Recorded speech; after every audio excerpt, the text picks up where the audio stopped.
Hi, I'm Christine. Hi, I'm Luis. Welcome to Keys with Pinnell. I'm Luis. I'm a Long Beach native. I practice real estate, been doing it for nearly a decade now. Aside from practicing as a real estate broker, I love to try new places to eat and I love to collect new experiences. I love to work out, love to go for runs on the beach and all that good stuff. I'm excited for this next chapter. Me and my wife, we have a great story about our whole wedding. But we ended up getting married, which is the best thing ever. As far as the way we balance each other out, is I like to cook food. She likes to eat it. My name's Christine, and I've been doing real estate for 4 years full time. I grew up in real estate, so I remember a little girl being in the office making copies of Thomas Guide. So my dad's been doing real estate for over 30 years. I am one of three. I have an older sister and a younger brother. I've been married for 4 years to my amazing husband, Luis. I have two dogs and I love trying new coffee shops wherever I go. So I'm on the hunt on trying all the coffee shops in my local areas. And my dream goal is to move to Long Beach. What's it like working with my partner? I would say the one great thing about it is I always have a lunch date. It really is a blessing because I see how other people they don't get the opportunity to work with a partner, and the time that they do get to spend with their partner, it's a little time in the afternoon after work or just on the weekends. But I have the pleasure of working with my partner throughout the whole day. What's it like working with my partner? What could I say? It is two business owners coming together and learning how to balance life. It's always having a lunch date with your spouse, playing different hats. I'm going to be the chief fun officer today, and he's going to be the chief financial officer. So it's balancing life and really learning to get to know each other on a whole nother level. So it's like I met Luis at different stages of his life, and this is a phase where right now it's business Luis. So learning my weaknesses and my strengths and how we can each balance each other out. But I mean, like everything, there's tough times, good times, but learning that it's part of it. So we get to build this business together from experiences. So it's been fun and challenging. That's for sure. When you spend nearly 24 hours a day with somebody, you get to see all of their emotions that go throughout the day. Because like I said before, the majority of people they'll go off to their job or maybe stay home wife or what have you, and there's a decent amount of time people aren't together. But since we're together, for a decent amount of time most days, it is interesting to see people's different emotions and stuff Yeah. like that, and even myself how I can get into different moods, Yeah. and I don't even realize, Yeah. wow. But it's been an interesting and sometimes challenging experience as far as sometimes not being on the same page or but which is rarely, maybe just trying to figure out when we're gonna go eat lunch. Yeah, I mean, we're together 24/7. We I mean, but we go to the gym separate cars, but we wait for each other, go in the gym together, and then do our separate workouts, then get home, share the same space, sometimes carpool together, and then come together, and then we're desk buddies. So it's also learning how to have our own time apart, like not getting caught up. We've learned to be still individual persons, even though we're together from 4 a.m. to 8 p.m. your bedtime. Whatever. But yeah, it's an adventure. With that being said, this is a difference between dating and marriage. The biggest difference has to be the amount of laundry that has to be done and the amount of dishes that has to be washed. No, but the biggest difference is getting to know myself on a deeper level and at the same time knowing you on a deeper level. When we were dating, I mean, I can be mad because you didn't wait for me to go to the gym. Be like, whatever. But now it's like, okay, overcome it. Like it's just a silly, like, okay, I'm mad. Now I can't be mad the entire day because I'm gonna see you the entire day. When you're married, it's much different. The little things don't matter, you know. And the other thing I would have to say is learning each other's like picadillos, you know, the things that we do that maybe we didn't know what Yeah. that we did. Maybe somebody leaves a decent amount of cabinets open when they're searching for something. All right. Yeah, me. It's just a reminder that I'm still here, you know. Or you know, like how what I did. Sometimes I leave a wet towel on the bed, you know, Yeah. to get out the shower. Well, it's finding those little things and knowing that although you know maybe you'll never close all the cabin doors, I'll be there to close them for you. No, we met in July in the summer of 2012. 2012. July 2012. Oh yeah. We got married. Oh, there's this always comes up. This is always a thing as how long we were engaged for. See? So we were dating for like 5 6 years, 6 years, yes. and then we were engaged for 2.5. Planned out our wedding. Well, then I can't remember. anyway, they first started dating in July 2012, and now we're 20, 25, 13 years. We're gonna celebrate. We've known each other for, Yeah, it'll be 13 years this summer, huh? okay, and then we got married December 2020. Correct, December Okay. 18th. Yeah, 2020. So we've been married for 4 years. 4 years, right? Yeah, going on 5. Yeah. Oh, as far as like how we met, do you remember how we met? Yeah, I was in Long Beach, right? Or was It was a long distance. in Long Beach. It was a friend's backyard birthday party, and that's where I met you. No. You have just gotten back from Costa Rica, and you're wearing white shorts and a black top, and your famous rainbow sandals. I'll never forget because when she came over, you just came by on a whim and you were wearing jeans and a black top and you had little gold studs on your shirt and there was one missing. Oh my god! That I noticed.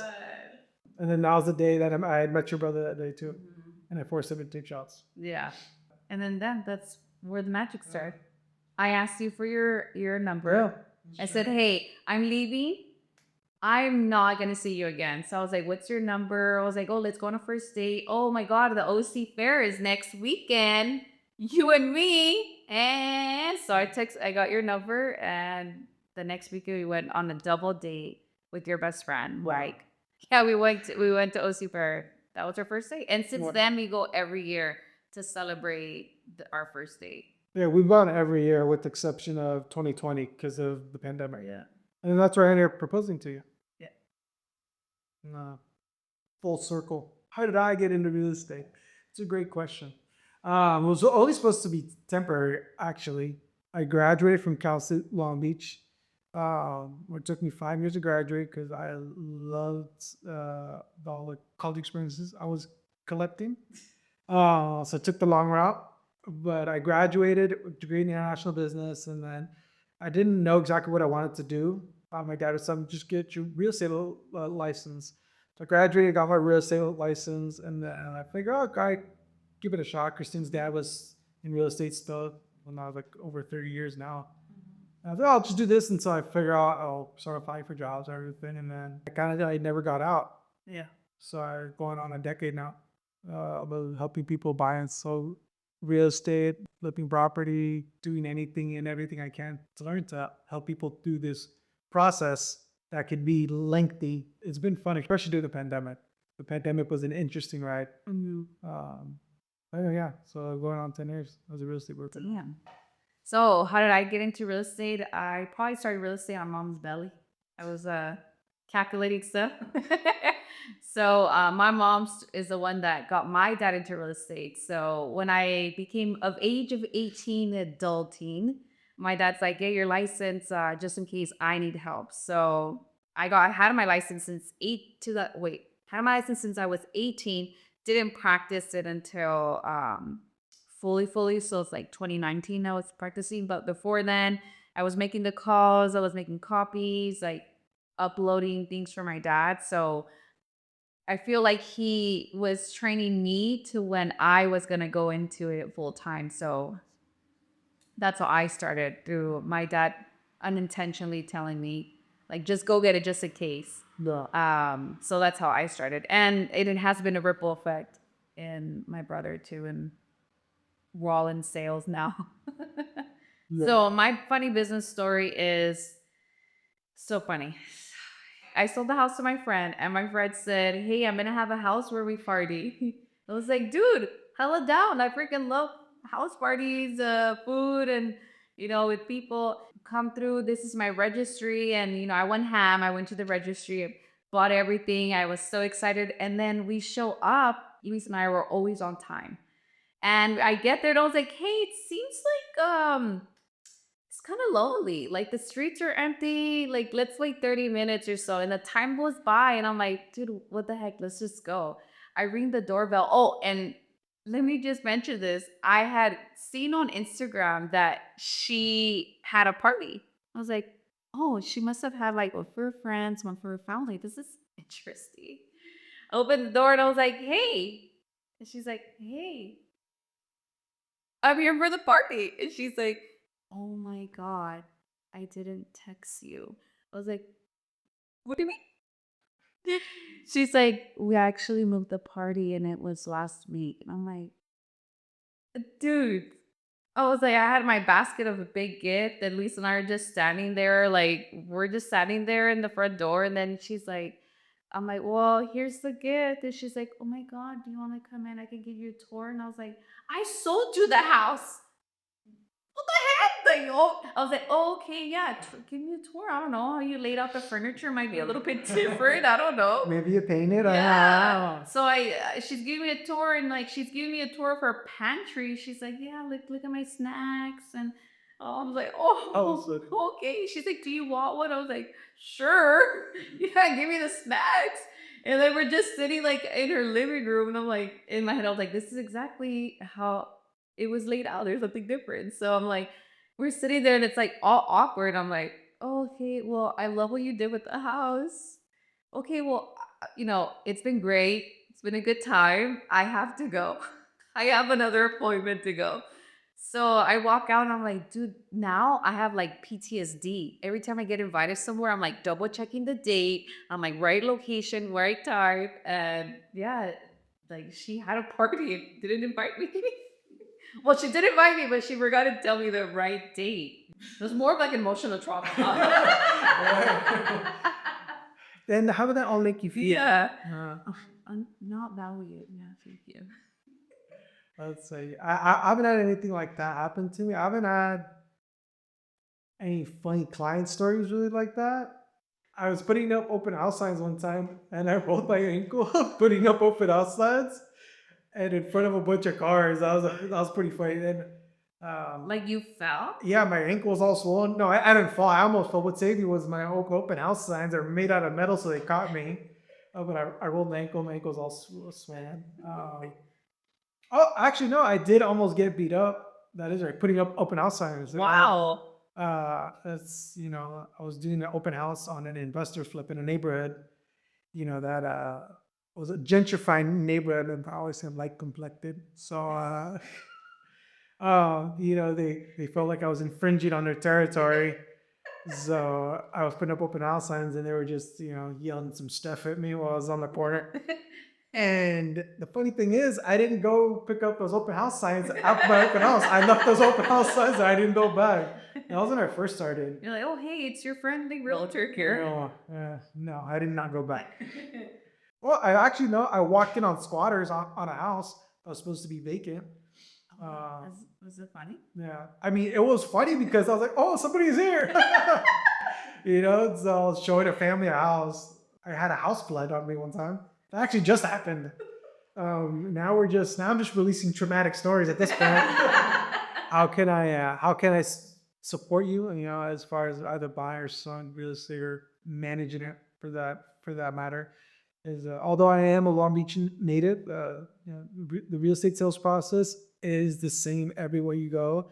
There are a couple of things that are different in certain counties and all that.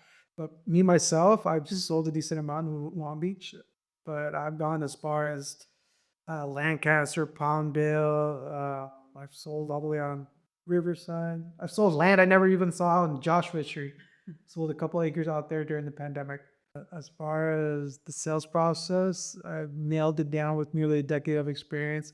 There's really nothing I haven't seen. but it's vacant land, multifamily. If you don't have all the money quite yet or your credit's not there, like I said, there's nothing I haven't seen. So I would challenge you, bring me something that I hadn't seen before. So what I can offer you is by you telling me what your needs are. For instance, if you're looking for a specific school district, if you're looking for a specific lifestyle, or if you're looking to just be in a neighborhood where you can walk to a store, restaurant, or a local bar, I could definitely be that person that will guide you to the location that best fits your needs. Or if it's something that you're looking to raise your family or potentially you're preparing for a family, I'm that girl that will find you the place that you need. So I'm not from Long Beach. I was actually born in Linwood, raised in Hollydale. I went to Cal State Long Beach, but when I met Luis, I got to know Long Beach on a whole nother level. So if I tell Luis, I ask him where a certain location is at, he will close his eyes and envision the surrounding areas and tell you exactly where Cherry Park is at or what is across and where you can do yoga at. So we actually know too much about Long Beach. I can tell you the number one spot where in Bixby knows you should have coffee or where you should have brunch. And Luis could tell you where you should go run 5 miles. So for anyone that's looking to move into a place that they can go and enjoy a 5 casual mile run and end at a nice brunch, where would you guide people to do that? Well, like you said earlier, a 5 mile run and with brunch, I would say park at Cherry Park there on Ocean. And then from there, you can start. If you're looking at the water, you go left all the way down to the peninsula and then run all the way back. And you can either go to, there's Clarence right there, where, well, a lot of people love the brunch there. Or next to Cherry Park, there's the Park Pantry, which their bran muffins are delicious. Yes, they are. When people ask me for, like, if I know where this is at or that, I mark everything by restaurants and food, which is very funny. I didn't notice that until somebody told me that. Yeah. They're like, you mark everything by like a restaurant. You do. Because I always say, like, oh yeah, we're the so and so restaurant, which I find funny. Yeah, the more you know. What zip code or neighborhood would you tell someone is meant for them if they're looking to raise a family? Well, what neighborhood is that? I have family helping me with down payment. We're two working incomes, so our budget can be stretched. Okay. I would probably have to say, I'm a more towards the east side of Long Beach, north of Cal State Long Beach, 9080, 815. Those are really good zip codes. Basically, anywhere between Cal State Long Beach and the Long Beach Town Center. I recommend that place because that's where Christine and I are going to be by our own to, plan our roots to grow our family. I wouldn't recommend something I wouldn't do myself. We have a client that is there. It's a couple. They're young. They're in their mid 20s, and they're looking to buy something, right? They're fortunate enough to have help with down payment, so they're going to be able to get that covered. What are some cities that you say have research or have been showing that you would say like these cities are safe, they're young, and attract people to it where the appreciation is high, so you get your money when you do decide to sell and move on? A young couple, mid 20s, they're getting support. I would have to say, and place that's gonna maintain strong appreciation. So I'm still gonna recommend Long Beach, just for the simple fact is we are the most economical beach city, most economical beach city in. So if I had to recommend anywhere, it would still have to be the Long Beach for the simple fact is it's still the, I mean, best bang for your buck beach city. Because to the south of us we have Orange County, we have Seal Beach, and then to the north of us we get into Pedro, and then you get into the South Bay. So I would have to say Long Beach, get a little condo on the water. Cause yeah, I think one of the biggest things that people sometimes forget is when you do buy a home, a place to call home, you're buying into the community, you're buying into a lifestyle. Yeah. And if you have a young couple who's looking to, start collecting, some life experiences, maybe, I don't know, some late night out at the clubs or go out to the bar with friends or maybe go stay fit and go for a run on the beach. I think somewhere maybe like in the Bluff Park area or even like the Safari district here in Long Beach. Yeah, I think would be great and get a nice little starter condo, a 1-1 or maybe like a 2-1 if you have guests over or whatnot. Yeah, and I would have to say condo in Long Beach. Then the first 10, 12 blocks. Yeah. So aside from Long Beach, this other cities that we've shown and we've helped some of our buyers purchase, like you said, a townhome condo. Sometimes they're smaller single family home. Is like Cerritos is high appreciation. People love the ABC school district.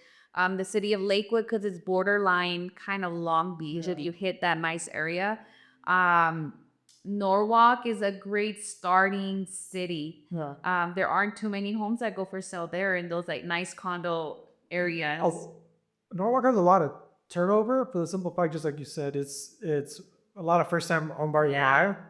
I think that's the one other thing I would say if you're afraid, about the whole process. I'm gonna tell this to everybody.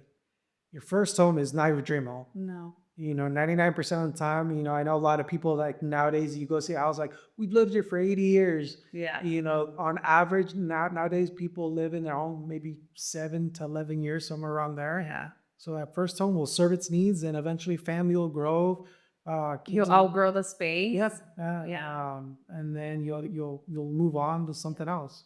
And then aside from LA County, you do have these small communities too, like in Santa Ana, in Orange, where they have these condos, sometimes studios that are meant for people to start there. And if you do get the help from family, you are able to put a big down payment and leave it as a rental income. So you start building that wealth and renting it. And so now you move on to your next home, which is more than likely a single family home. And sometimes that's not even your dream home. It's a step into your dream home. So obviously Long Beach, that's our city because we want to be as close as possible to the ocean. But however, there's more that other people are like, oh, the ocean. What if we get a tsunami vacation first? But yeah, cities like that, like Cerritos, Downey is a big one. Where Surrounding cities, when they didn't mention it, I think a lot of people in the area, they say, oh, you know what? I want a bigger lot, stuff like that. I may go out to Riverside or somewhere further out. I would have to say in the city of Bellflower, Bellflower is known for their really big lots. yeah. So if you have kids that love to be outside and you want a larger than normal lot, I would say Bellflower is a good good pocket to start at. Who inspires me? I have to say is Jesse Itzler. Charismatic, easygoing dude, and really focuses on making sure not to lose sight of experiencing this thing that we call life. He really focuses on doing one big thing a year. Obviously, doing those small things, but like a year defining thing, which I know he takes it from the Japanese cultures calls a masoji. It's I don't know if I butchered that. I'm just going off memory here. But I would say Jesse Itzler. Who inspires me? My mom. Joe Dispenza is my number one man. Oh, sorry, Luis. Cut it. What's my dream vacation spot? Ooh, I would have to say European vacation. Want to go to Greece? Want to go to the Amalfi Coast? Eat some pasta? Eat some pizza? Some Greek food? Now, just has the fish and chips up in England. Jeez, European vacation, dream vacation. So it's my dream vacation. Is Luis's dream vacation? I think girl probably. So I'm getting to learn what it is to want to dream about vacations. So one of our big vacation goals is going to Europe for a month. Advice I would give to a young couple, I would say would be one of two things. Make sure to have time for both, obviously time for work and then time for your personal life together, because you will start to cultivate a different relationship on both fronts. And then the second thing I would recommend would be keep it exciting, keep it light. Things aren't as serious as you make them out to be. I've learned that the hard way. So keep it light, keep it fun, and enjoy the ride. What advice do I give to young couples that are looking to work together or maybe work together already? And that is nothing in life is that serious. keeping it chill, going with the flow, and don't resist. It's gonna sound easy. Don't take things too personal. If they say something with the wrong tone, it's nothing personal. It's just in the moment. So understanding that we play different hats. I had to learn the hard way where I'm like, why did he say that to me? We both agreed to work together. So learn to work together and understand that there's weaknesses and strengths, and that's okay. And we get to balance each other out. And one thing is, once a week, have a check-in meeting, have like your little mastermind, see how we're doing in the week and see how we can support one another and set goals for the week. So that way it keeps you kind of level-headed and focused into what each person's responsibilities are as a team, and then move towards that. Yeah, I would say the third recommendation, right, would be like you just said, would be the check-ins. How was this previous week for you? What How can I support you? Yeah, how can I support you? And what's coming up? And is there any support that you need moving forward? I think that's super important because I've gotten lost in just day after day, day after day. And you need to take a bird's eye view of what's working, what's not. And one thing that the advice that was given to us, which can be applied to personal and business, is to keep the main thing the main thing. So the main thing is business right now, and it's to reach a certain amount of income or sales. Keep that the main thing during that time. Yeah. But when you go back home, it's like, okay, keep the main thing, which is the relationship and the home, whatever peace, adventure, whatever that is, to make sure that the focus is there. Mhm. Thanks for watching. If you have any specific real estate questions or perhaps scenarios, leave them down below and we'll be sure to answer them in our next episode. But be sure to follow us on our Instagram. Just search up by our name, Kristyne and Luis, and come and join us on our journey. You guys have any real estate needs, whatever it may be, questions, comments, or concerns about what's coming up, feel free to reach out. But more importantly, if you got a good food recommendation, send it to me. I want to go try it. Good. Okay, well, good. How do you guys feel? Terrific.